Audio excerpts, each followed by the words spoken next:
اعوذ باللہ من الشیطان الرجیم بسم اللہ الرحمن الرحیم ود کثیر او خوخوی ډیر من اهل الكتاب د اهل کتابنا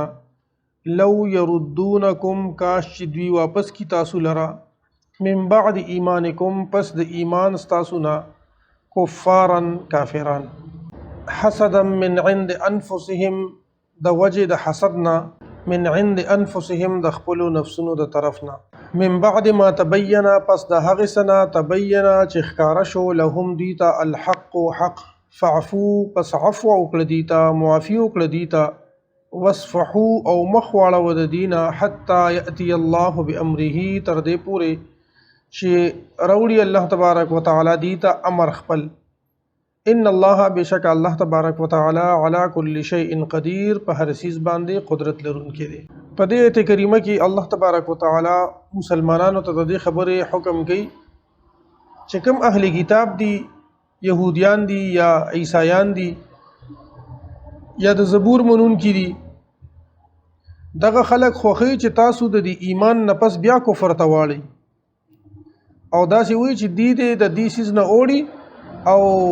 واپس د کفر ته لاړ شي دا د سوجنه حسدا من عند انفسهم د وجه د حسدنا پزړه کې چې د دې کوم حسد او بغض پروت دی د اغه د وجه نه بل سوجه پکې نشته چې دا ولې په دې مسلمانانو باندې د الله د نعمتونو د ورځ رااله نو ودی ډیر دا خوخی چې د کافران واپس د مسلمانان واپس کفر ته واړي او د حسد د وجه نه سره د دینه چې حق و تخکاره دی یعنی که دا خبره و چې دې ته پته نه و چې په حق باندې سوق دي او بیا دا خبره کوله نو بیا هم خیر دی خو دې ته پته ده چې دین اسلام په حق باندې دی قرآن د الله کتاب دی نبی کریم صلی الله علیه و آله وسلم د الله تبارک وتعالی اخیری پیغمبر دی د دې باوجود هم دی دا خوخول او دا کوششونه کول چې د مؤمنان مسلمانان واپس کفر ته واړي نو الله تعالی حکم کوي نبی رسول الله والسلام ته چې دې ته اوس سموایا دې ته عفو او معافي ورته وکا وصفحوا او درگذر وتوکا یعنی مخته واړه وبس ورته وایما حتی یاتی الله بامره ک الله بل څه حکم د دې باره کې نازل کو فی الحال د دې لپاره دا حکم دی چې دې ته معافي وکړو دې ته سموایا د دې خبره ذکر په دې آیت کې الله تبارک وتعالى کړی دی ود کثیر او خوخوی ډیر من اهل الكتاب د اهل کتابنا لو يردونکم کاش چې دوی واپس کی تاسو من بعد ایمانکم ستاسو د ایمانونو نه پس کفارن کافران حسدن د وجه د حسدنا من عند انفسهم د خپل ځانونو د طرفنا د دوی د خپل ځانونو د طرفنا یعنی د دې په زړونو کې چې کوم حسد دی من بعد ما پس د هغه سنه تبینا چې ښکارا شوی دی لهم دوی ته الحق حق فعفو پس عفو وکړي ټول صحابه کرامو ته ټول مسلمانانو ته حکم دی صيغه د جمع ده فعفو عفو وکړي وصفحوا او مختنه واړوي درگذرته اوکي حتا یاتی الله تر دې پوری چې وروړي الله تعالی به امره خپل امر خپل سبل حکم نازل کی ان الله على كل شيء قدير بشک الله تبارک وتعالى په هر چیز باندې قدرت لرونکی دی واقیموا الصلاه او منص قائم کې واتوا الزکات او زکات ورکې وما او هغه سو تقدموا لانفسکم چې تاسو لګلی دي تقدمو چې تاسو مخکې لګلی دي لانفسکم د خپل ځانونو د پاره من خیرن د نیکینا تجدوه نو تاسو به عمومه دی لرا عند الله د الله سره ان الله بشک الله تبارک وتعالى بما تعملون بصیر چې تاسو څه کوي په هغه باندې لیدونکي دي الله تبارک وتعالى ارشاد فرمایي چې مونږ کوي او زکات ورکوي او تاسو چې کوم نیکیم کړی دا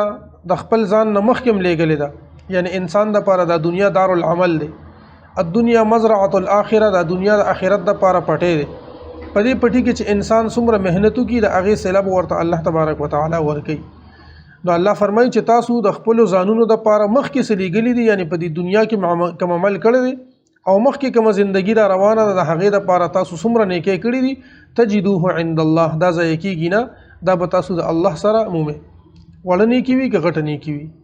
واقیموا الصلاه او قائم کې منز واتوا الزکات او ورکه زکات وما تقدموا لانفسکم او هغه سوچ تاسو مخکې لګلی دي لانفسکم د خپل ځانونو د پاره من خیرن د نیکینا تجدوه نو تاسو به عمومه دی لرا عند الله د الله سره ان الله بشک الله تبارک وتعالى بما په هغه څه باندې تعملون چې تاسو یې کوئ بصیر لیدونکی دی. آیت نمبر 111 وقالو او وایي دوی لن يدخل الجنة هرگز به داخل نشي جنت ته الا من كان هودا او نصارا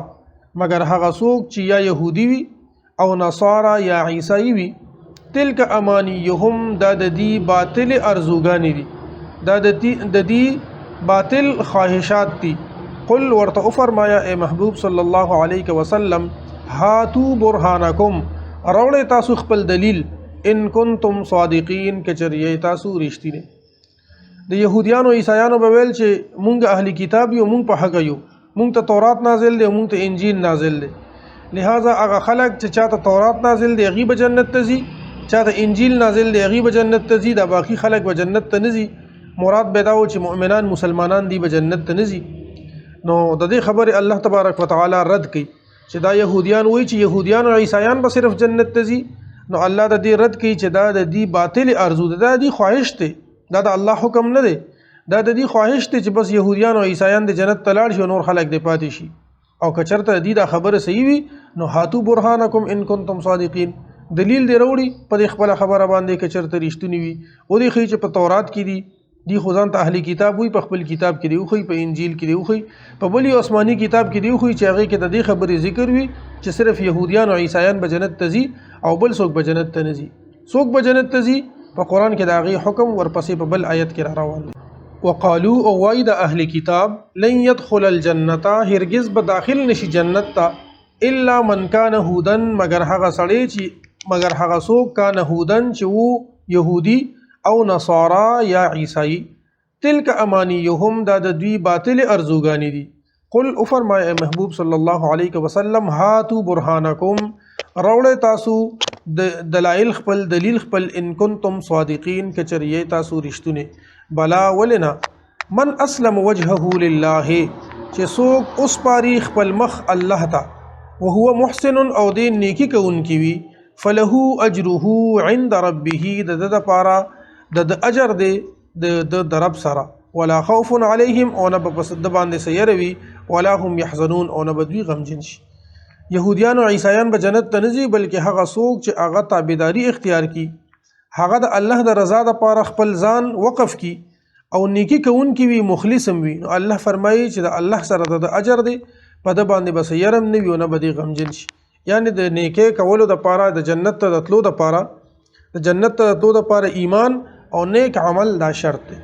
نو څوک چې الله ته ځان وسپاري او نیکی کوونکی الله بدل اجر ورکي، یعنی جنت د هغه چا دی چې هغه الله ته ځان وسپاري او نیکی کوونکی وي. صرف په خلی باندې زه يهودي موزه اهلی کتاب ما یا زه عیسائی او زه اهلی کتاب په دې خبرو باندې چاته جنت نه ملاويږي. بلا ولنا